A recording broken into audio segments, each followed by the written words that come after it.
সন্তানকে দেওয়া হযরত লুকমান আলাইহিস সালাতু ওয়াস সালামের উপদেশমূলক বাণীসমূহ। প্রথমেই আমরা হযরত লুকমান আলাইহিস সালাতু ওয়াস সালামের পরিচয় সম্পর্কে জানব।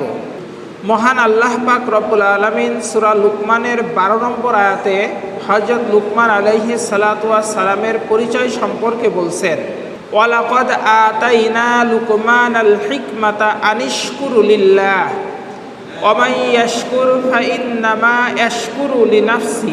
অর্থ, আমি লোকমানকে হিকমত বা জ্ঞান ও প্রজ্ঞা দান করেছি, তুমি আল্লাহর প্রতি কৃতজ্ঞ হও, যে কৃতজ্ঞ হয় সে নিজেরই মঙ্গল করে।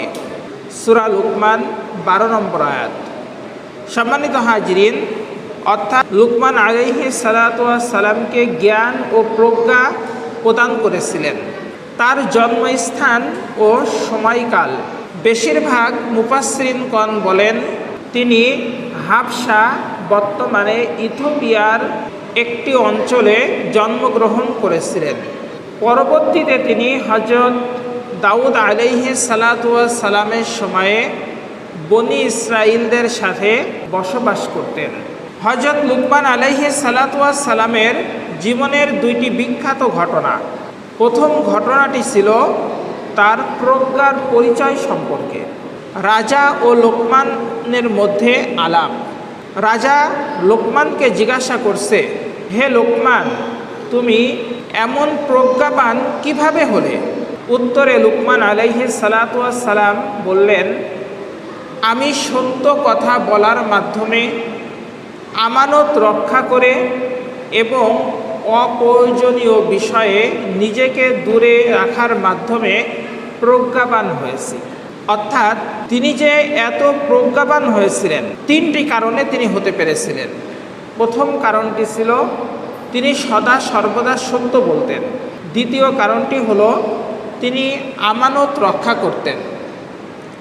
আর তৃতীয় কারণটি হলো অপ্রয়োজনীয় বিষয় থেকে নিজেকে দূরে রাখতেন। দ্বিতীয় ঘটনা, সবচেয়ে ভালো এবং সবচেয়ে খারাপ অঙ্গ কোনটি এ সম্পর্কে।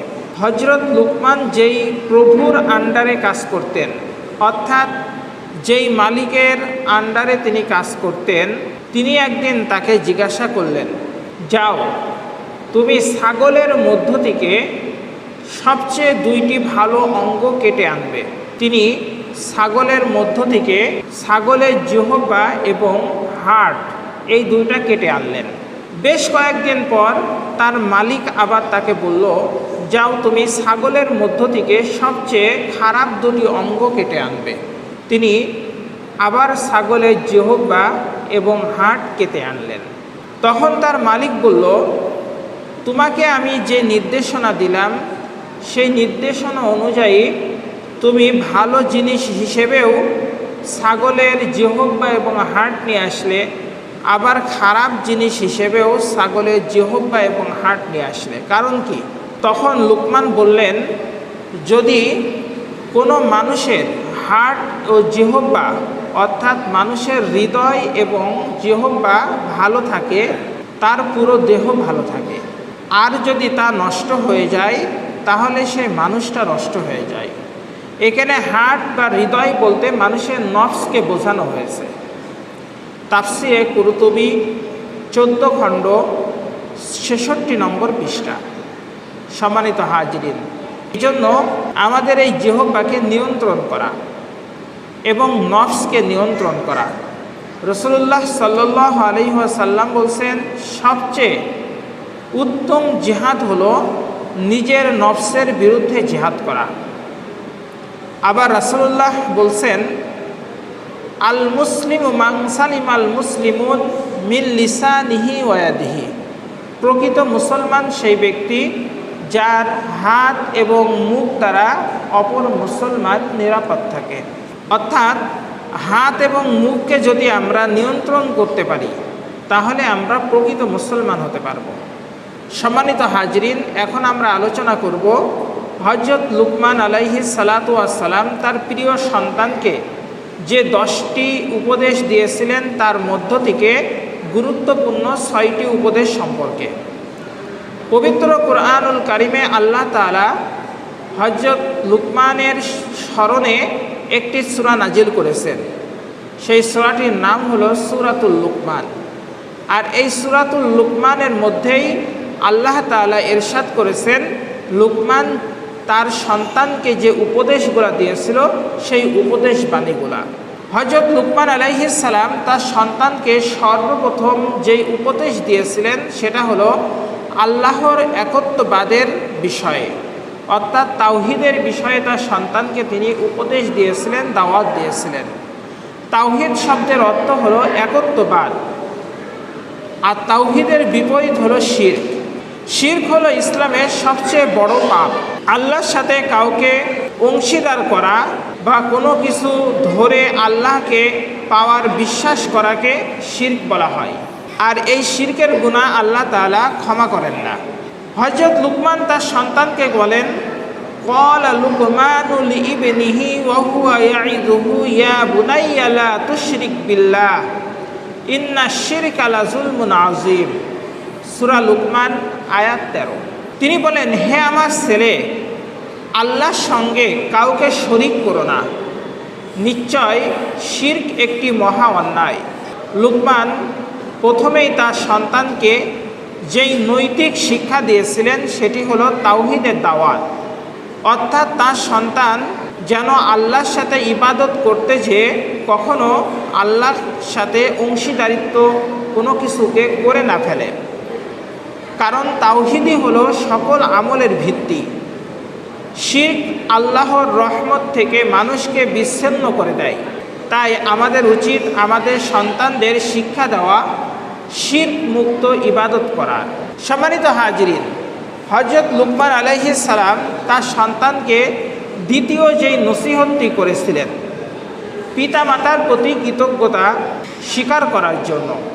পিতামাতা হলো আমাদের জীবনের সবচেয়ে বড় উপহার।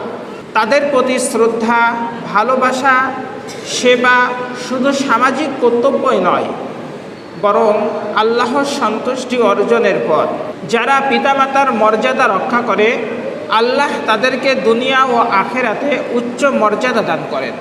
আল্লাহ পাক বলেন, হযরত লুকমান আলাইহিস সালাতু ওয়াস সালাম তার সন্তানকে পিতামাতার কৃতজ্ঞতা স্বীকারের উদ্দেশ্যে যে নসিহত করেছিলেন, পবিত্র কোরআনের সূরা লুকমানের 14 নম্বর আয়াতে সেই নসিহতটা এসেছে।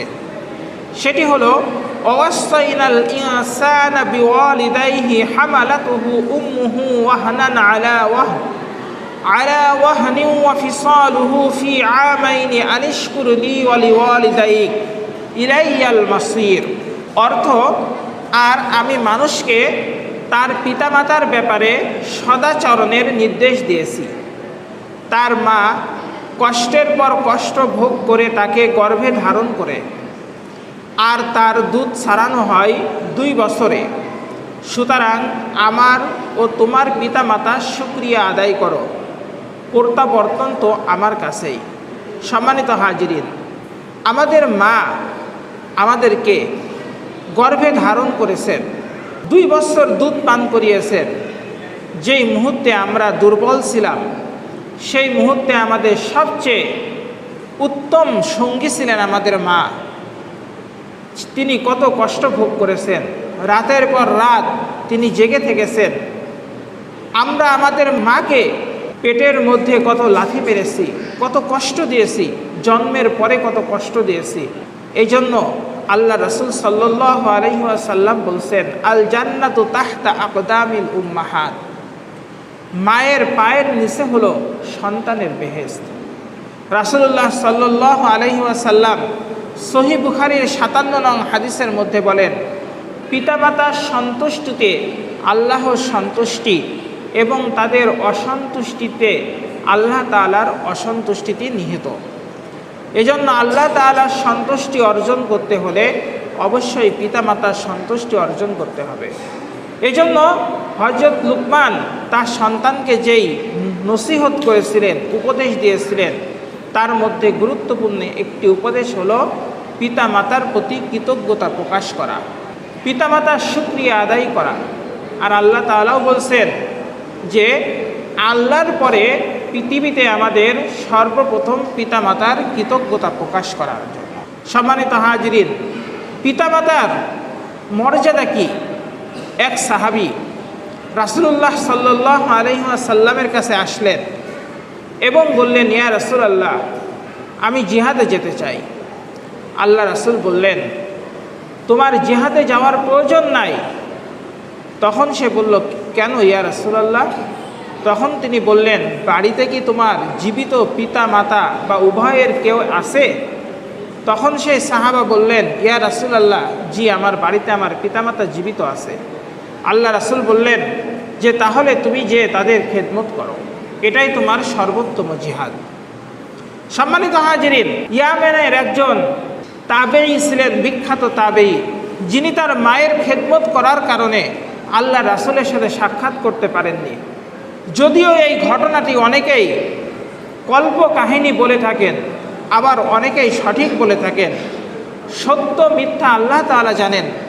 তারপরেও যেহেতু এই ঘটনাটি হাদিসের মধ্যে এসেছে, ঘটনাটি ছিল ওয়াইস আল কারনি রাহিমাহুল্লাহ সম্পর্কে। তার বাড়ি ছিল ইয়ামেনে। তিনি তার মায়ের খেদমত এত পরিমাণ করতেন, খেদমত করার কারণে আল্লাহ রাসূলের সাথে সাক্ষাৎ করতে পারেননি। আল্লাহ রাসূল সাহাবাদেরকে নির্দেশনা দিয়েছিল, আমার ইন্তেকালের পরে তোমাদের সাথে ওয়াইস আল কারনির দেখা হতে পারে, দেখা হলে তোমরা তার কাছ থেকে দোয়া নিবে। অর্থাৎ সাহাবীদেরকে আল্লাহ রাসূল বলেছিলেন, তোমরা ওয়াইস আল কারনি থেকে দোয়া নিবে, কারণ সে মায়ের খেদমত করার কারণে আমার কাছে আসতে পারেনি। সম্মানিত হাজিরিন, এই রকমভাবে বহু ঘটনা হাদিসের মধ্যে বর্ণিত হয়েছে। এক সাহাবী এসে আল্লাহ রাসূলকে জিজ্ঞাসা করলেন, ইয়া রাসূলুল্লাহ, পৃথিবীতে সর্বপ্রথম আমার কাছে খেদমত পাওয়ার হকদারকে? আল্লাহ রাসূল বললেন, তোমার মা। সাহাবা আবার প্রশ্ন করলেন, ইয়া রাসূলুল্লাহ, তারপরে কে? আল্লাহ রাসূল বললেন, তোমার মা। আবার প্রশ্ন করলেন, ইয়া রাসূলুল্লাহ, তারপরে কে? আল্লাহ রাসূল বললেন, তোমার মা। সাহাবা আবার প্রশ্ন করলেন, তারপরে কে? তখন আল্লাহ রাসূল বললেন, তোমার বাবা। অর্থাৎ তিনবার মায়ের কথা আল্লাহ রাসূল বললেন, তারপরে বললেন তোমার বাবা। সম্মানিত হাজিরিন, শুধু এটাই নয়, মায়ের খেদমত করার কারণে হযরত বাইজিদ বোস্তামির মতো ব্যক্তি, তিনি বিখ্যাত সাধক হওয়ার সৌভাগ্য অর্জন করেছেন। মায়ের হুকুম মানার কারণে, মায়ের নির্দেশনা মানার কারণে, মায়ের উপদেশ মানার কারণে বড় পীর আব্দুল কাদের জিলানী এই পৃথিবীর মধ্যে একজন সবচেয়ে বড় সাধক হওয়ার সৌভাগ্য অর্জন করেছেন। মা তাকে বলেছিল, আব্দুল কাদের, তুমি কখনো মিথ্যা বলবে না। তিনি যখন বাগদাদে উচ্চ শিক্ষা লাভের উদ্দেশ্যে যান, পথিমধ্যে ডাকাত দল তাদের কাফেলার উপরে আক্রমণ করে। যেহেতু আব্দুল কাদের জিলানী ছিলেন ছোট্ট বালক, সবার কাছ থেকে মালামাল ছিনিয়ে নেওয়ার পরে ডাকাত দলের একজন সদস্য বলছে, এই বালক, তোমার কাছে কি কিছু আছে? তখন আব্দুল কাদের জিলানী বললেন, হ্যাঁ, আমার কাছে 40টি স্বর্ণমুদ্রা আছে। আমার মা আমার কাপড়ের মধ্যে সেলাই করে দিয়েছে। ডাকাত দলের ওই সদস্য এটি শুনে আশ্চর্য হয়ে গেল, সাথে সাথে ডাকাত সর্দারের কাছে নিয়ে গেল। তখন ডাকাত দলের সর্দার বলল, হে বালক, সত্যই কি তোমার কাছে 40টি স্বর্ণমুদ্রা আছে? তখন আব্দুল কাদের জিলানী বললেন, হ্যাঁ। বসে, তুমি কি জানো তোমার এই স্বর্ণমুদ্রা আমরা ছিনিয়ে নেব? তখন তিনি বললেন, হ্যাঁ, আমি জানি। আপনি জানলে আমার কাছ থেকে এই স্বর্ণমুদ্রা আপনি ছিনিয়ে নেবেন, কিন্তু আমার মা বলেছে, বাবা, তুমি কখনো মিথ্যা বলবে না। আমি আমার মায়ের কথাকে স্মরণ করে আমি মিথ্যা বলতে পারি না। সম্মানিত হাজিরিন, বালক আব্দুল কাদের জিলানীর এই সত্যবাদিতা দেখে ডাকাত দলের সর্দার তার ডাকাতি ছেলে সে ভালো হয়ে গিয়েছিল, প্রকৃত মানুষ হওয়ার চেষ্টা করেছিল। মাধ্যম ছিল তার মা। এই মা, এই বাবা এই পৃথিবীর অক্সিজেন নেওয়ার মতো, এই পৃথিবীর আলো দেখার মতো সৌভাগ্য আপনার আমার করে দিয়েছে। আপনি আমি যে যে পর্যায়ে আসি না কেন, আপনার আমার এই উন্নতির পিছনে যাদের অকল্পনীয় অবদান আছে, যাই নামাজের পাতিতে বসে যারা অঝরে পানি ঝরিয়েছেন, যারা দিন রাত পরিশ্রম করে আপনাকে আমাকে বড় করেছেন, নিঃস্বার্থ ভালোবাসা যারা দিয়েছেন তারাই হলেন আপনার আমার পিতামাতা। সম্মানিত হাজরিন, হযরত লুকমান তার সন্তানকে উপদেশ দিচ্ছে, হে আমার সন্তান, তুমি তোমার পিতামাতার প্রতি কৃতজ্ঞ হও।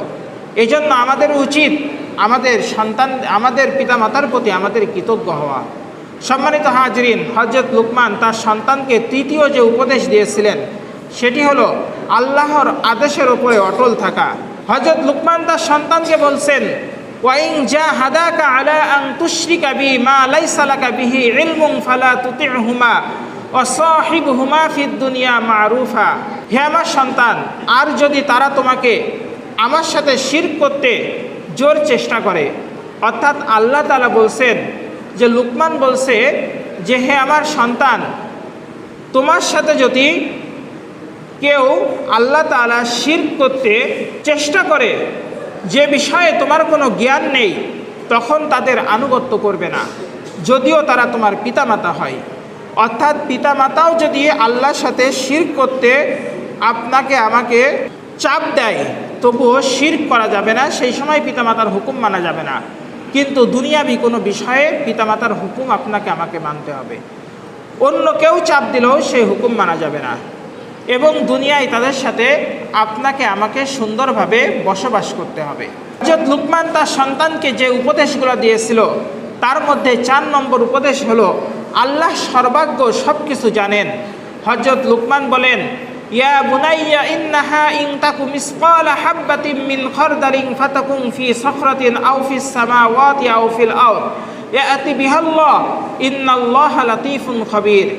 হে আমার প্রিয় বৎস, নিশ্চয় পাপ পুণ্য যদি সরিষার দানা পরিমাণও হয়, আর তা যদি থাকে পাথরের ভিতরে অথবা আকাশে অথবা জমিনের নিচে, আল্লাহ তাকে টেনে হাজির করবেন।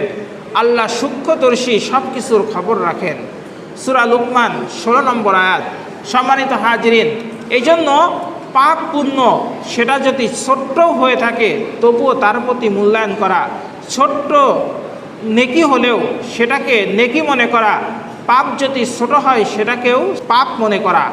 কারণ মানুষ কখনোই পাহাড়ের সাথে তাল খায় না, মানুষ ছোট্ট ছোট্ট নুড়িকণার সাথেই হোঁচট খেয়ে পড়ে যায়।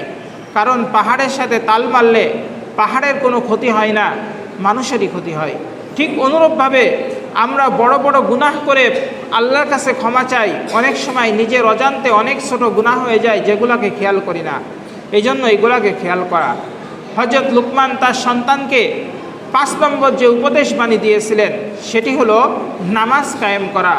হযরত লুকমান তার সন্তানকে বলেন, ইয়া বুনাইয়া আকিমিস সালাহ, হে আমার ছেলে, নামাজ কায়েম করো।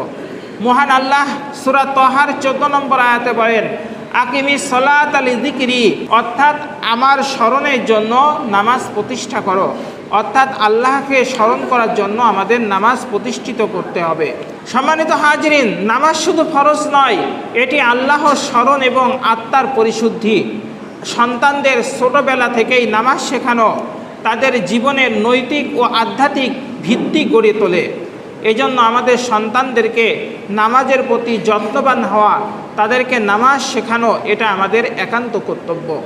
রাসূলুল্লাহ সাল্লাল্লাহু আলাইহি ওয়াসাল্লাম বলেন, তোমার পিতামাতা তোমাকে কোরআন পড়া ও নামাজ পড়া শেখাতে বাধ্য। সহিহ বুখারী 1ম খণ্ড 27 নং হাদিস। এজন্য আমাদের প্রত্যেক পিতামাতার কর্তব্য হলো আমাদের সন্তানদের নামাজ শেখানো এবং শুদ্ধভাবে কোরআন পড়ানো শেখানো। সম্মানিত হাজির, শুধুমাত্র সন্তানকে খাওয়ানো দাওয়ানো, তাকে উচ্চ শিক্ষায় শিক্ষিত করার মধ্যেই আপনার আমার দায়িত্ব শেষ নয়। তাদের নৈতিক শিক্ষা দেওয়া, তাদের নামাজ শেখানো, কোরআন তেলাওয়াত শেখানো, এটাও আপনার আমার কর্তব্য। সম্মানিত হাজরিন, সর্বশেষ আমরা হযরত লুকমান তার সন্তানকে যে উপদেশগুলো দিয়েছিলেন তার মধ্যে একটা গুরুত্বপূর্ণ উপদেশ বাণী আলোচনা করেই শেষ করব। 6 নম্বর যে উপদেশটি দিয়েছিলেন, সৎ কাজের আদেশ এবং অসৎ কাজ থেকে বিরত থাকতে। সম্মানিত হাজরিন, হযরত লুকমান তার সন্তানকে বলেন, ওয়া'মুর বিল মা'রুফ ওয়া নাহা আনিল মুনকার, অর্থ সৎ কাজের আদেশ দাও এবং অসৎ কাজ থেকে বিরত থাকো। নবী সাল্লাল্লাহু আলাইহি ওয়াসাল্লাম সহিহ মুসলিমের 18 নম্বর খণ্ডের 134 নং হাদিসের মধ্যে বলেন, যে ব্যক্তি সৎ কাজের আহ্বান করে সে তার সম পরিমাণ পুরস্কার পায়, আবার যে ব্যক্তি অসৎ কাজ থেকে বিরত থাকে এবং অন্যকে বিরত রাখে তার জন্য পুরস্কার রয়েছে। এজন্য মানুষকে সৎ পথের দিকে আহ্বান করা এবং সাধ্য অনুযায়ী মানুষকে অসৎ কাজ থেকে ফিরিয়ে রাখার জন্য চেষ্টা করা, এটাও আমাদের নৈতিক কর্তব্য। মহান আল্লাহ পাক রব্বুল আলামিন আমাদেরকে এবং আমাদের সন্তানদেরকে হযরত লুকমান যেভাবে তার সন্তানকে উপদেশ দিয়েছিলেন, ওই রকম উপদেশ আমরা তাদেরকে দিয়ে আমরা নিজেরাও এবং আমাদের সন্তানরাও যেন আলোকিত মানুষ হতে পারে, সেই তৌফিক আল্লাহ আমাদেরকে দান করুন। আমিন। ওয়া আখিরি দাওয়ানা আনিল হামদুলিল্লাহি রাব্বিল আলামিন।